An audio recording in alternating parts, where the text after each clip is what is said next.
Good afternoon, Carmel High School. I'm Brett David. And I'm Garrett Drake. For today's show, we will be updating you on intramural basketball, the return of Mary Poppins, the Polar Plunge, more sports updates, and a bill that would allow alcohol sales in Indiana on Sunday. Carmel High School, this is your afternoon newscast.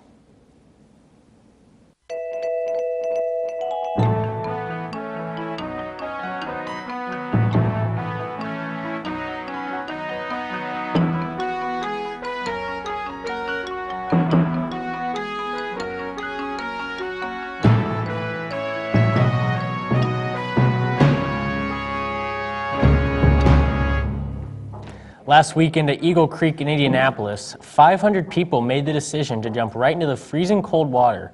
This was done to raise money for the Special Olympics in Indiana. This year raised over $140,000, and the raising is not over. Anyone can still contribute and donate through the end of the month.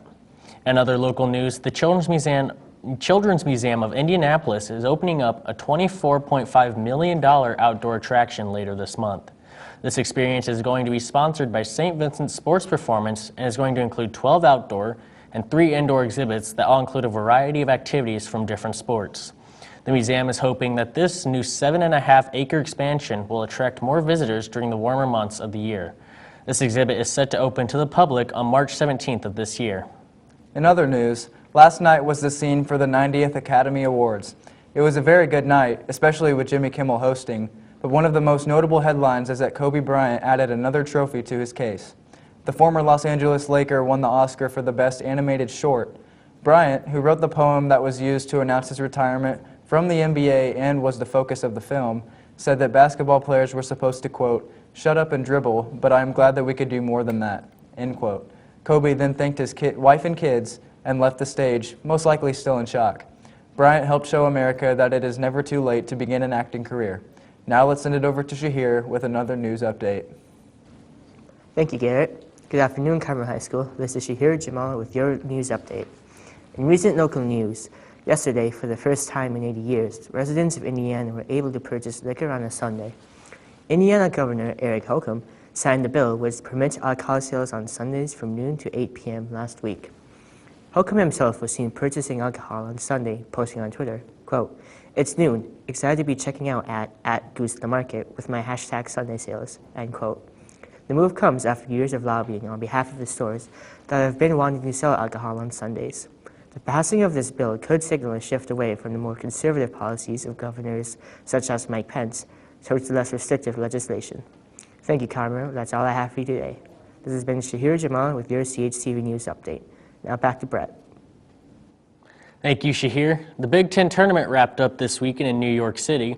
The Michigan Wolverines came out on top with a 75-66 win over the Purdue Boilermakers. This is their second straight Big Ten tournament title. And with Selection Sunday coming up, 4 teams from the Big Ten are predicted to make it into the tournament, with Purdue having the highest seed out of all of them. Others include Michigan, Michigan State, and Ohio State. Now over to Sam and Alex with your CHTV Sports Update. Thank you, Brett. This is Alex Meich and Sam Burkhardt with your CHTV Sports Update. The NFL Combine has kicked off, and a lot of talent has been shown. Star running back Saquon Barkley from the University of Penn State was very impressive. He finished off the day with a 4.41 40-yard dash, 29 reps on the bench test, and a 41-inch vertical. Barkley is now predicted to be the first or second overall pick in the NFL Draft. Also in Combine news, Shaquem Griffin, linebacker out of UFC, stood out as well, breaking the fastest 40 time for a linebacker, which was a 4.38. Griffin also crushed the bench test with 20 reps, and he did all of this with an amputated hand that he lost at the age of 4. He told reporters that he was aiming for 6 and not 20. Griffin was originally predicted to go into the 3rd round, but in the latest mock draft, Griffin is predicted to go late in the 1st round. In other news, CHTV's own Ty Bryant interviewed Mr. Meyer about intramural basketball and how it works here at CHS. Approximately 5 or 6 years ago, I wanted to get involved, a little bit more involved at Carmel High School, and I was told about the opportunity to get involved with the intramural program. One of my good friends was running it at the time, and as soon as there was an opening, I applied and got the job. I enjoy working with kids. It gives me an opportunity to meet kids that I don't necessarily get to see every day. It gets me more involved in the school, and it gets me an opportunity to help kids get involved and stay active, especially when you're talking about 5,000 kids and only, maybe 36, 40 some kids actually can participate in the basketball program here, for example. And the rules that apply at Carmel High School are the ones that will apply at any of the other leagues. We do have referees because it is so competitive during the playoffs, and the 5-on-5 basketball league is the only one that we actually have a playoff. So those would be the main differences. Would be having the referees and having somebody assist with not only supervising the court but supervising the student body as well. You know, we have some rules in place, and I don't know how different it would be from the Carmel Dads Club. You know, anybody can sign up that's a Carmel High School student here. You know, if they don't have a place to sign up or a team to sign up with, I try and get them on a team. I'm sure that's similar to Carmel Dads Club. I think the age differences, but for the most part, I don't think there's any major differences that I know of. What's made it more competitive over the years? One of the things that I've tried to do is make it more competitive. I try to make it so it's so kids can play against competition that is closer to their own talent, and I try and make it as fun as possible and as enjoyable as possible. The better, usually, the more competitive teams do a lot of up and down, run and gun. They're very athletic. They'll try and work a lot in transition, try and turn the ball over, try and pressure you, sometimes full court, most of the time at the half court, usually the half court line. But they'll put a lot of pressure on the point guard, the ball handler, and then usually pack it in, maybe play a little bit of defense at the three-point line, but really trying to get them turned over and get quick, fast break points. What do you get from winning the Intramural League? We do have championship shirts for the two teams that compete in the championship. They're long sleeve, they're dry fit. But aside from that is just the personal pride of winning the Intramural Championship, which seems to be enough. I'm Mr. Meyer, and I'm the lead sponsor for Carmel Intramurals.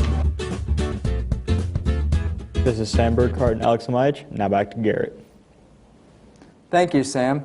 More history was made at the Academy Awards last night as Key and Peele star Jordan Peele became the first African-American writer to win Best Original Screenplay for the movie Get Out. Peele said that he hopes this inspires more young people to use their voices and that he almost did not do the movie because he did not feel that there was a place for him. This is definitely an inspirational story. Now let's send it over to Ayana with another entertainment update. Hello Carmel High School, this is Ayana Newhouse with your entertainment update. Disney has just released the first trailer for Mary Poppins Returns at the 2018 Oscars. It shows Emily Blunt in the title role coming down from the sky holding a kite. The sequel picks up 25 years after the first film, and Michael is now all grown up with 3 kids and a wife. Director Rob Marshall says they wanted to tell a new story in a whole nother generation with Michael and Jane grown up. The film's popular cast stars Colin Firth, Lin-Manuel Miranda, Meryl Streep, Angela Lansbury, and the original cast member Dick Van Dyke. Marshall states that the bar is so high for this, but he's thrilled to walk in the footsteps of a movie classic. The movie hits theaters on Christmas Day of 2018, so be sure to check it out. That's all I have for you today, Carmel. I'm Ayana Newhouse. Now back to the host desk. Thank you for the update, Ayana. This has been Brett David. And Garrett Drake with your afternoon newscast. Have a wonderful rest of your day, Carmel.